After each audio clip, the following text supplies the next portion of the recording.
Välkomna tillbaka. Idag är jag på väg ut till Malmö för att besöka jordgubbsodlingarna där ute. Vi kommer att träffas där ute och börja titta på lite jordgubbsodling. Och sen är tanken att vi kommer att åka tillbaka till Marsvinsholm för att titta på grödorna här hemma på gården. Vi kommer att träffa Thomas här på Marsvinsholm, så han kommer att vara med oss och titta och se lite i grödorna. Jag har haft lite diskussioner med honom angående att vi kom ut lite sent med svampen i veten. Så att vi pratar om att hoppa över liksom den sista körningen där.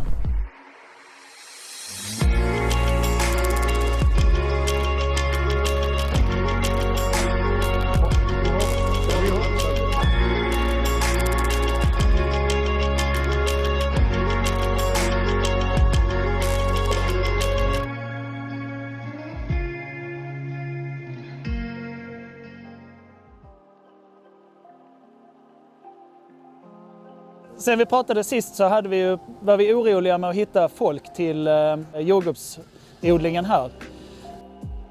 Nu har vi så mycket folk så att vi har fått tacka nej till folk. Och det är ju tack vare, ska jag inte säga, det är ju tragiskt, men kriget i Ukraina har ju ställt till det för mycket människor. Vi har fått mycket människor hit och kan få mycket människor, så jag tror vi är väl uppe i 148-150 personer som är här nu och jobbar för oss.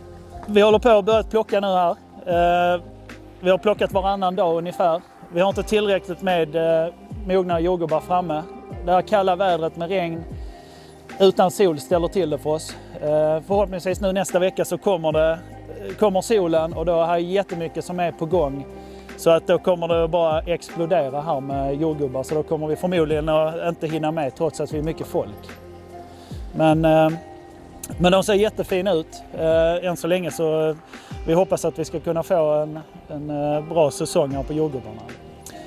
Och hemma på Marsvinsholm har vi planterat 16 hektar som vi kommer att titta på sen.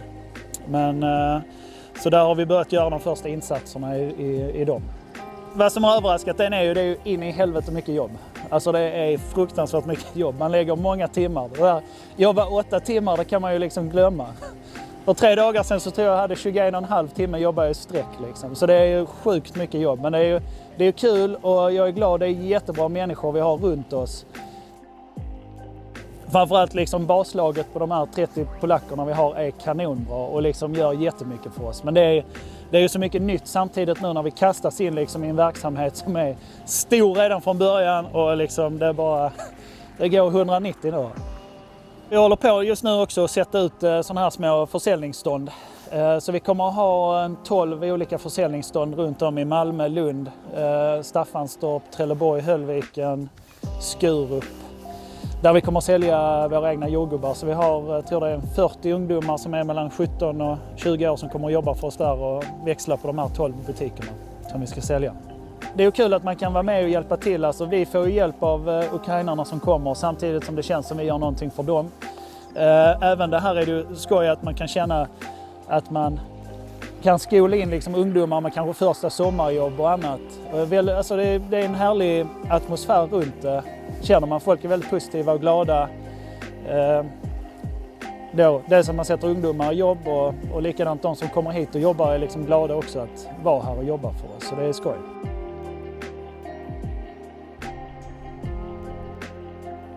Jo, en av de nya sakerna som vi behövde i jordgubbsodlingen, det var en spruta till.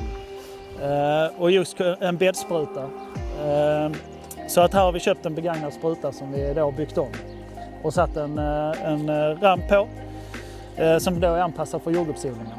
Och det är så mycket pengar i jordgubbsodlingen att du vill inte köra med din traditionella växtskyddsspruta om det skulle finnas minsta lilla risk för att det är någonting kvar av något lågdospreparat eller så som kan sätta tillbaka skörden.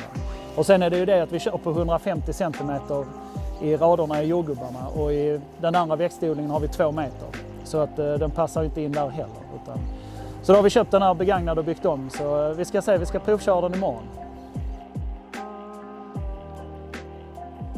Nej, men jag tänkte här bara jag skulle visa dig lite med nyplanteringen. Så har vi kört lagt sån här nedbrytbar plast. Och så då en droppslang som ligger emellan plantorna. Som ligger här i tanken. Så att vi kan vattna dem.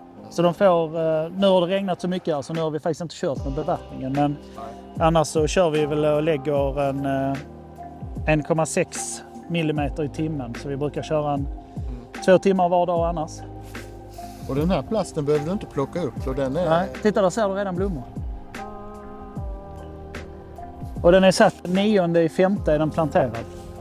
Och redan så är det blommor på den. Så den här kommer ju nu i början på juli ska vi plocka denna förhoppningsvis. Okej.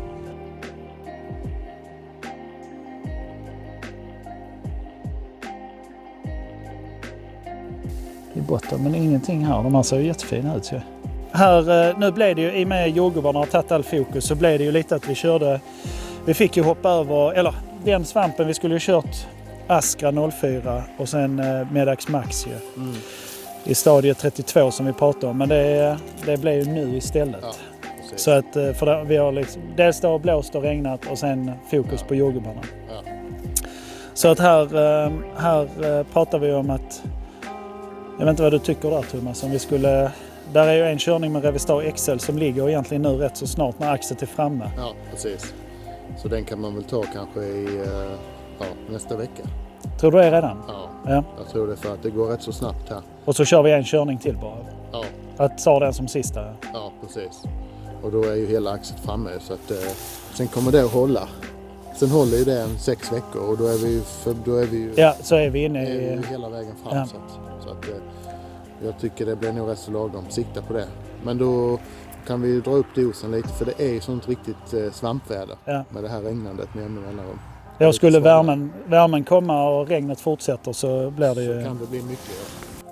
Nej, det ser jättebra ut ju. Och svamparna här, vi sprutar ju förebyggande och de har inte kommit än.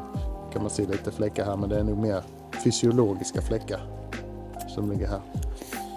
Så att jag tycker det är ändå...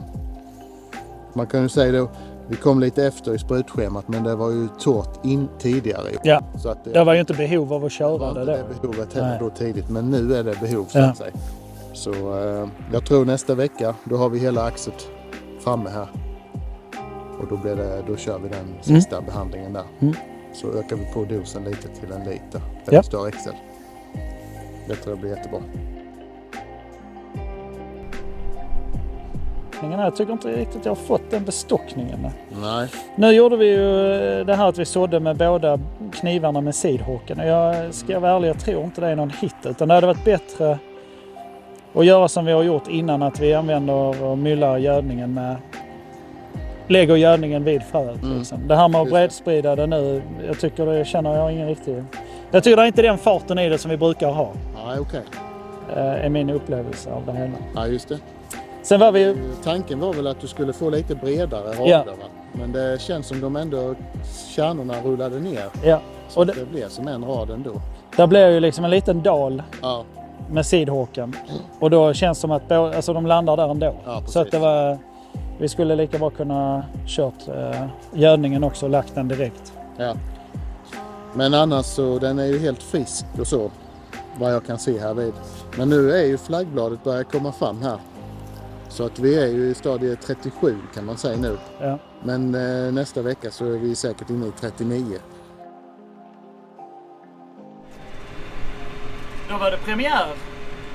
Nu har vi fått ordning på vår spruta.